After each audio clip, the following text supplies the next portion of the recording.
saya Al-Madrasatul Ula ya, ini Al-Madrasatul Ula itu adalah sekolah pertama. Kalau dalam Islam itu ibu adalah sekolah pertama anak. Misalnya yang ngajarin Bismillahirrahmanirrahim itu jangan orang lain, kita yang akan dipakai seumur hidup sama dia. Sholat dipakai enggak? Dipakai. Terus mau ngaji, mau baca Quran dipakai. Rugi pahalanya untuk guru ngaji. Saya guru ngaji, ayah bunda, guru tahfiz, dan saya bilang sama ayah bunda yang saya ajarin anaknya, kalau bisa Al-Fatihah diajarin sama bundanya ya atau ayahnya ya. Karena itu 17 kali dipakai sama anaknya. Saya nggak mau ngambil pahala bunda dan ayah. Kalau memperbaiki baca nggak apa-apa, tapi mempertahankan Al-Fatihah itu bunda dan ayah. Rugi seakhirat, gitu ya. Karena ketika anak-anak baca Al-Fatihah itu berulang-ulang, pahalanya itu terus mengalir ke kita. Kan plot twist banget ya nanti ya masuk surga jalur ngajarin Al-Fatihah. Mau ibu-ibu? Mau ya? Mau ya? Masuk ke surga lewat Al-Fatihah. Terus dan menjadi blueprint hubungan sosial di masa depan. Bagaimana anaknya di masa depan itu tergantung bagaimana pengasuh utamanya. Misal tadi ya, anak kejedot apa namanya, tembok gitu, misalnya dinding. Ini dindingnya nakal, pengaruh ke depan anak jadi suka nyalahin orang. Atau misalnya ketika anak main di playground atau di playground gitu ya. Terus anak lagi main satu mainan, misalnya lagi naik kuda-kudaan. Terus ada anak lain pengen naik kuda-kudaan. Terus kita udah dikasih aja gitu. Atau misalnya ada main Lego gitu kan. Sementara anak kita itu nggak mau berbagi, kita ajak saja berbagi. Bagi anak kayak gitu. Atau lagi makan sesuatu, roti, dia nggak mau berbagi, rotinya cuma satu, dia nggak mau berbagi. Dibagi, jangan pelit.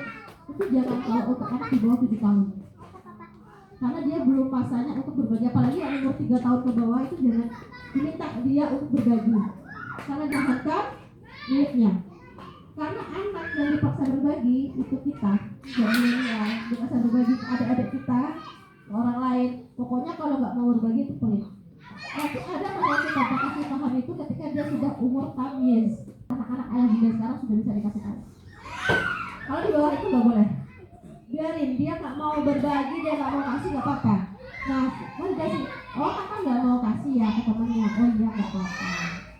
Nah nanti di belakang layar, tapi berbagi itu indah loh, diajarin tapi nggak dipaksa. Anak yang dipaksa berbagi, nanti usia dewasanya dia menjadi people pleaser. Kalau people pleaser ayah bunda? Ngalahan. Kalau people pleaser, ketika dimintai tolong nggak bisa nolak. Ketika dimintai sesuatu nggak bisa nolak. Misalnya kayak bundanya Abiu, bunda aja ya yang jadi MC, terus karena nggak enakan, aduh gimana ya, padahal aku ada acara loh, nggak enak nolak. Nah anak yang dipaksa berbagi di usia masih kecil atau toddler itu akan melahirkan anak-anak atau orang dewasa yang nggak enakan. Dia nggak bisa mempertahankan miliknya, dia nggak bisa mempertahankan haknya. Udahlah kalau nggak digaji nggak apa-apa, biarin. Banyak kan nggak apa-apa. Itu berpengaruh ke masa depan anak. Hubungan sosial dengan orang tua dan pengasuh utama itu berpengaruh ke masa depan. Kasihan anak-anak kita, karena kita adalah hasil dari parenting yang demikian. Bukan untuk menyala-nyalakan orang tua kita ya bunda, tapi untuk memperbaiki mental generasi ke depannya. Orang tua kita juga sudah berupaya menjadi orang tua terbaik, tapi memang pada masa itu psikologi belum marak, belum viral, dunia parenting juga belum semasif ini. Tidak kayak sekarang itu, kalau mau buka parenting dulu tentang anak tuh keluar di Instagram, keluar di TikTok. Kalau dulu ya orang tua kita enggak. Jadi bukan untuk menyalahkan mereka, mereka juga sudah melakukan yang terbaik. Hanya saja mereka itu tidak tahu, belum tahu ilmunya. Kayak gitu. Ya. Nah, di sini ada attachment theory. Nah, sebenarnya kalau kayak anxious attachment, avoidant attachment, dan secure attachment itu dikembangkan oleh ahli yang berbeda dengan ahli yang menggunakan disorganized attachment. Seperti prinsip-prinsip mindful tadi sebenarnya banyak, cuma saya ambil beberapa saja.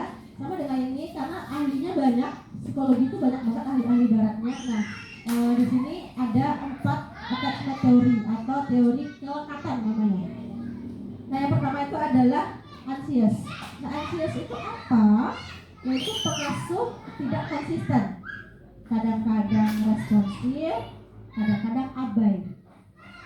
Kadang-kadang itu balik responnya ke anak, kadang-kadang anak dicuekin. Ini bukan soft spoken dan tidak soft spoken ya Bunda, tapi pengabaian. Kalau misalnya kita marah itu kita masih care sama mereka, tapi kita benar-benar abai, gitu. Pengabaian. Jadi ketidakpastian sifat atau sikap dari pengasuh utama ini membuat mereka itu bingung. Ya tapi kayak ini aku harus apa ya kayak gitu. Nah jadinya anak-anak yang seperti ini itu berakibat anak-anak yang takut ditinggal, terus gampang menangis, dikit-dikit nangis, terus kecemasan tinggi. Itu yang paling parah, yaitu punya anxiety di usia dewasanya. Anxiety itu yang terparahnya itu ada klien suami saya itu bahkan sampai keringat dingin keluar, terus tangannya gemeteran, terus dadanya benar-benar kencang, jantungnya itu anxiety. Dan anxiety itu nggak bisa dianggap remeh. Kalau sudah sampai ke fisik, sebaiknya ke psikolog atau psikiater. Gitu. Kalau sudah seperti itu, kalau misalnya kan terapinya itu dengan hipnoterapi ya, gitu ya, dengan hipnotis. Jadi hipnotis itu bukan kayak yang kuliah ya.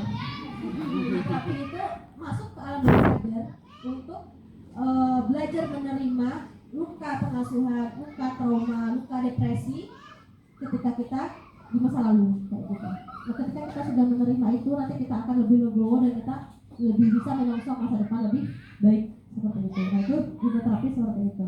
Nah suami saya kebetulan adalah terapi dari hipnoterapi ya, hipnoterapis. Jadi klien itu ada yang itu